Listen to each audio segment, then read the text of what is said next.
Hello, welcome to round 6 versus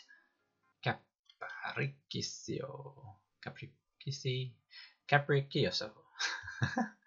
As a standard PTQ online with black-white zombies. Not doing so well at the moment. I think we're it's round 6. This is round 6 and we're 2 and 3 at the moment. So we're not done very well at all. This hand is slow and I don't like it. It's got some good cards, it's just slow, we need land. But I'm going to mulligan. That's a lot better. Yeah, the first hand was not terrible, but we're going first and we need a third land, otherwise the hand just does nothing. Whereas this is, we've got Gideon mana and we got something to do on turn 2, which is lovely. And we have a 1-drop as well in the form of Shambling Vent. Okay, so they eventually kept their hand, so we're keeping this, and we're going to scry to the top, because that's really good. Oh, I was just going to say, I hope this isn't another player who takes 1 to 2 minutes every time you pass the turn.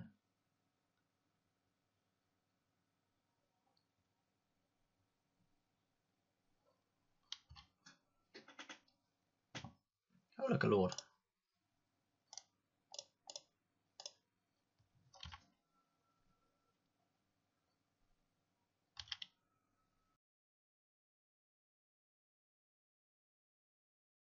My guess is Mountain Magma Spray. Hey, Talland.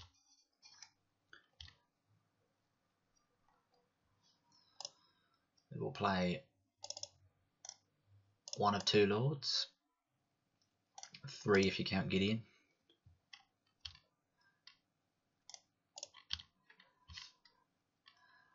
I think I'm going to go Gideon Emblem. And then Lord.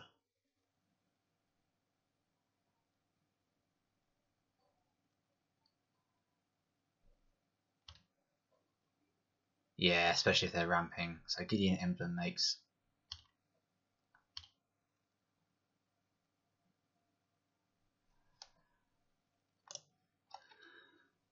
Don't think we play Lord, because if they play Hour of Devastation, we get wrecked.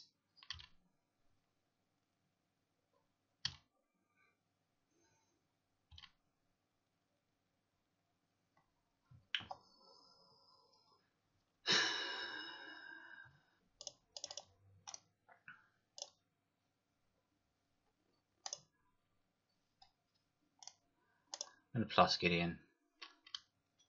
And hope they don't have Hour of Devastation.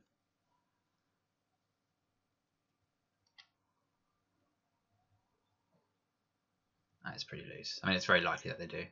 Yeah. Ooh.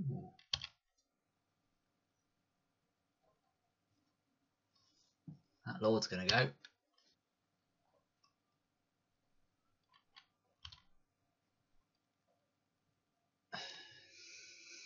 If I just play the Cryptbreaker, I can draw a card, and then if we get swept, at least we've gained something out of that.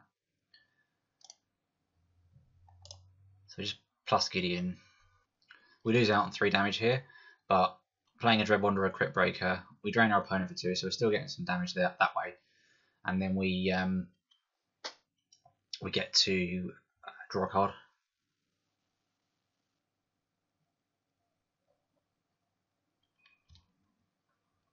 Really don't understand why they're taking so long to respond. Yeah, it's great if he doesn't block, because it just puts him to so very dead next turn if they don't do anything.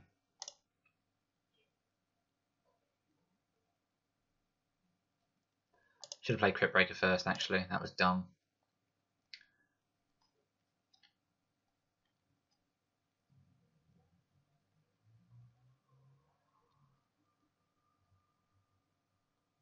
Yep, I had a feeling this might happen, so we'll draw.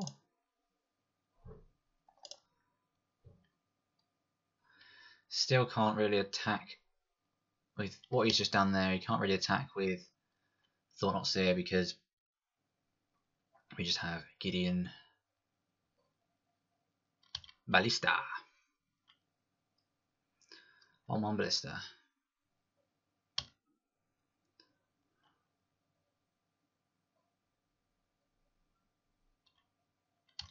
Okay. I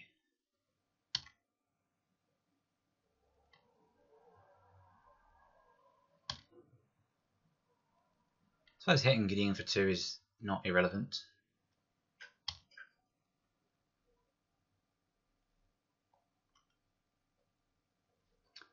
But now you just die. Yeah, I didn't like that play of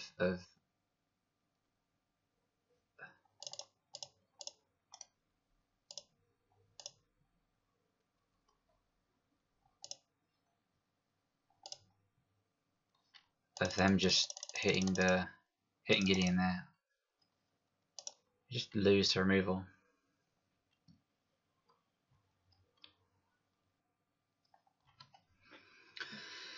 Okay, so their ramp deck was a little bit different to the ramp deck we played earlier. I don't think we want Fatal Push, even though they're playing Ballista, and even though Ballista is good against us. If we're assuming they're on a very similar plan, if not the same plan as our opponents, who were casting Ulamogs against us, we want to put in Deckering Stone, Anguished Unmaking. I think we took out Grasps last time. They just don't. I mean, they kill Thought-Knot here, which is not irrelevant now. Liliana doesn't feel good. Ob Nixilis is good, as it kills Worldbreaker. Dark Salvation is unlikely to kill a 10-10. What we've taken out before. I think Transgress is definite inclusion. Scrapheap Scrounger seems quite good against sweepers. They're playing Sweltering Suns, so it's Binding Mummy's not going to do an awful lot. Don't like Dark Salvation. Just don't think it kills enough. I thought not to see it was random, but our stuff should get bigger than their stuff. On the draw, Dread Wanderer doesn't feel that great. Although it feels kind of contradictory boarding in scrap heaps if you're not gonna have Dread Wanderers.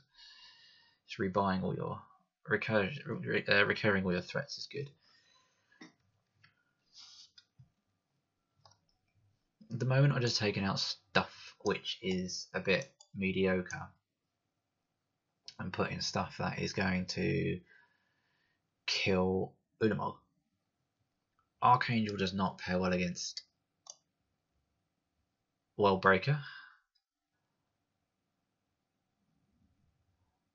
We've taken out a couple of zombies, so we could easily shave a Diregraf Colossus, which isn't particularly amazing, but there we are. Keeping a couple of grasps for Thought-Knots. Go from there. Don't actually know if they'll keep Thought-Knot in, but it seems pretty good. And another perfect example of a hand we can't possibly keep. Mull that away. This is better. Love the old Anguished Unmaking there. It's going to be poised and ready to take out an Ulamog. And I think we'll put that on top. If we had another land in hand, I'd probably bottom it, but because we don't, we're then putting ourselves in the position where we need to draw it into draw. We need to draw a land into 2 other draw steps. So with stuff like that, I kind of think it comes down to how lucky do you feel.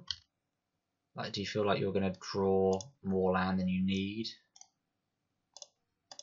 Arguably, it'd be an easier scry to the top if we had a Cryptbreaker, because then you can just ditch any extra lands as you see fit. Interesting that they have only green. That could just be a trick.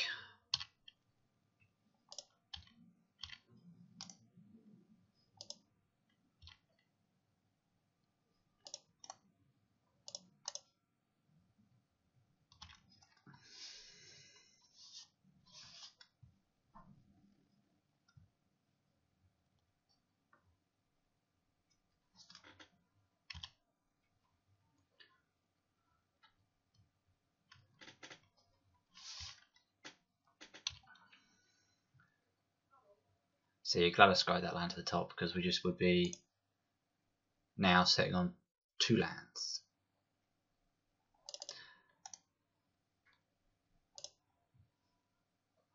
Oh, potentially would be on more. This feels like overextending, but it does give us an extra 2 power immediately. So it's almost like, one way of looking at it is like it's like we played a haste creature just to get in some extra damage there. And if they don't have a sweeper, which they probably will, if they don't have a sweeper, then we can just double lord and kill them. 6, 7, 8 mana, and a land for the turn is 9. If they have the shrine, then it's 10. So they could just then Ulamog. So, as tempting as it would be to cast Decking Stone, I think it's better to wait and save Anguished Unmaking for when they slam Ulamog the next turn. Oh man, they can. I didn't realise it was just 2 land cards. So yeah, they can get. Oh wow, another shrine. So that's 2, 4, 6, 7, 8, 9, and then they play a land as 10. Interesting. So if we swing with everything, then that's really bad because it's got 2 blockers. If we deck in stone, then it's likely that they Ulamog our land away, or even a Worldbreaker on our land would be really bad. If we deck in stone, and then that's 3, 6, it's 8 damage. They would then have to. Actually, I like doing the deck in stone because they would then have to basically Ulamog our creatures rather than our lands, or Worldbreak our Scrapheap Scrounger. So this is very aggressive.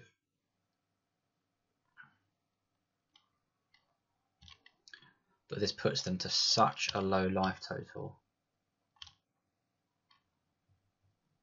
that they can't really justify blowing our lands up because they just die to the swing. If we play Cryptbreaker, then they play a sweeper. That's really bad. So I'm not gonna run the Cryptbreaker out. That just seems like bad. And if they play like just 1 creature with all this mana, then we do just fine, I think, with the damage we have here.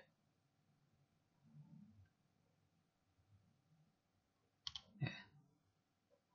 So the other thing as well is the other reason I'm so confident about this is the Lord gives menace. So 1 creature, we either just throw everything at them, or we could just give stuff menace and get through that way. So it's just, either way, it's not good for them. Tireless Tracker, whatever.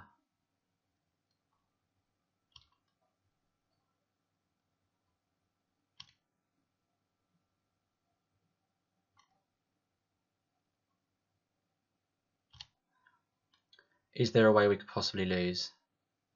So they need double kill spell basically. Yeah, if I play the second Lord, he has to kill. I could kill the second Lord and then block. No, he has to kill. He has to kill 1 thing, block the other one, and then he can kill the other Lord.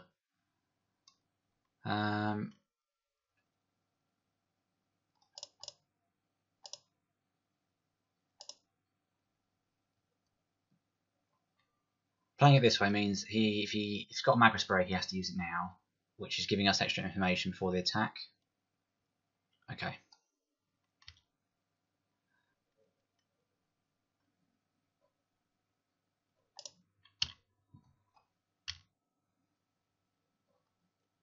He needs to have 2 kill spells.